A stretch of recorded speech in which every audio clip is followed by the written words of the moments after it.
Hi, so this is a video lesson for my new ebook, Easy Classical Guitar Pieces, Volume 1, which comes with notation and notation plus tab, and fingering and these video lessons online. And you can get the downloadable PDF off of thisisclassicalguitar.com. So I'll play you this piece, Rujero by Sanz, and then we'll have a little lesson on the piece, kind of guiding you through the piece, things to think about, some fingering ideas, and we'll go from there.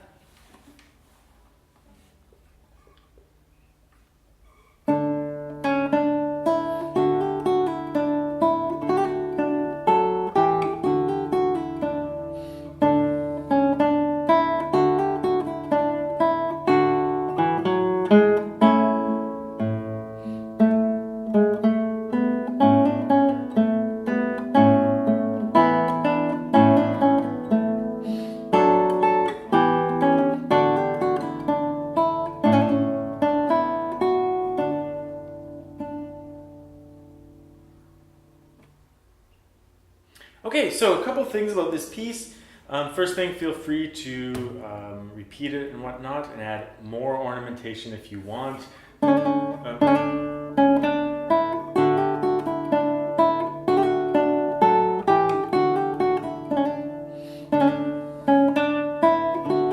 You can add all sorts of things. But the main thing to do in this piece is make sure that melody comes through nice and clearly.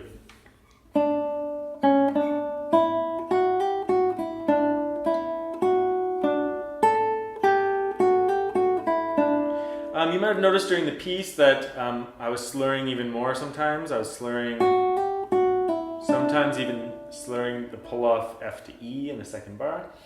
I've notated it just with slurs on the first group. Whenever those kind of figures occur. And that's just to facilitate legato. Feel free to take them out and to not slur, but I think that it adds like a nice scoop to it. Instead of kind of this notiness, I think it's nice to scoop through those with a slur. Okay, some basic concepts for you. Let's walk through the piece here. Make sure the melody is played really nicely on its own. That's all the stems going up. But first thing in the left hand is that everything's in second position in this piece. So second position means first finger at the second fret, second at the third fret, third finger at the fourth fret, and fourth finger at the fifth fret. So it's kind of a one finger per fret idea starting at the second fret. That means that you'll play D with your second finger instead of your third finger or fourth finger. So it'll be second finger, first finger, second finger.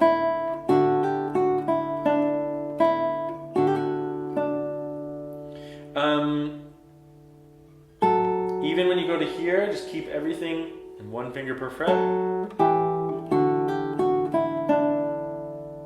Just like that. Second line.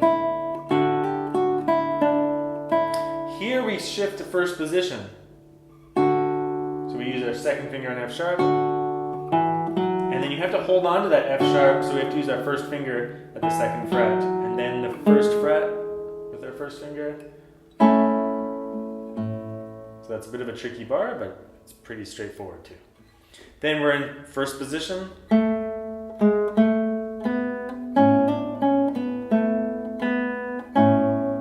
We use our third finger on C sharp there in order to get the E with our first finger there.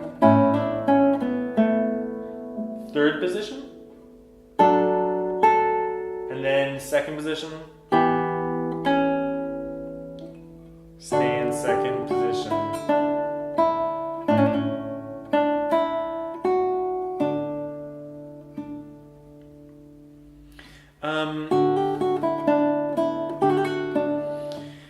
You have some options with your ornaments in this piece. You can ornament it in lots of different ways. You don't have to follow the ornamentation in my edition or in other editions. Musicians of the Baroque period would have just ornamented freely, I'm pretty sure. So feel free on this one to try out an upper auxiliary. So starting on G, G, F, G, F, sharp. Or if you want, you could just do a single F to G.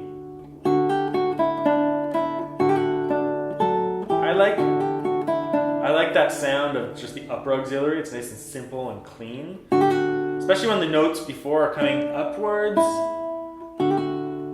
I like to continue that upward motion, but feel free to also use the G, F, G, F if you wish. Here's the two different ways. This is with F to G to F.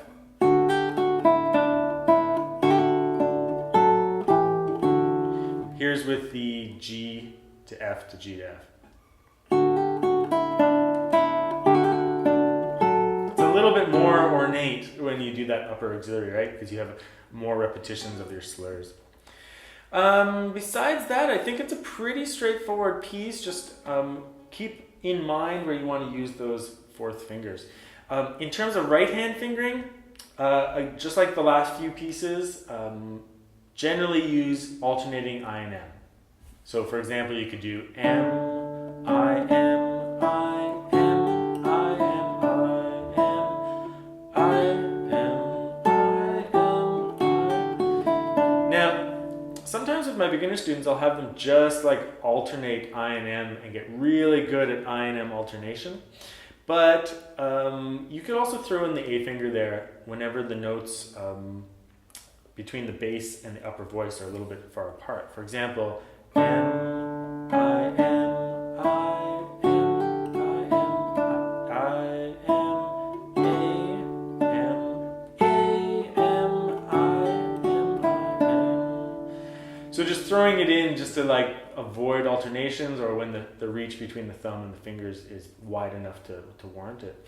But besides that, just don't repeat any fingers. That's the main thing, is to not repeat any fingers. You can repeat them after maybe a half note when the distance is really far, but besides that, like, just don't repeat any fingers. In bar 7, I would just use the thumb for all those bass voices. Back to fingers in bar 9. And of course you can, at bar 13, you might end up repeating fingers there. I'm actually doing something like thumb, M, A, sorry, and then I, and then repeating that finger, I, repeating that fingering, that is. So P, M, A followed by I, P, M, A followed by I, just to avoid alternating fingers again. So that's pretty much it, and I'll be making videos on all the different pieces in the book, and I hope you enjoy. Thanks.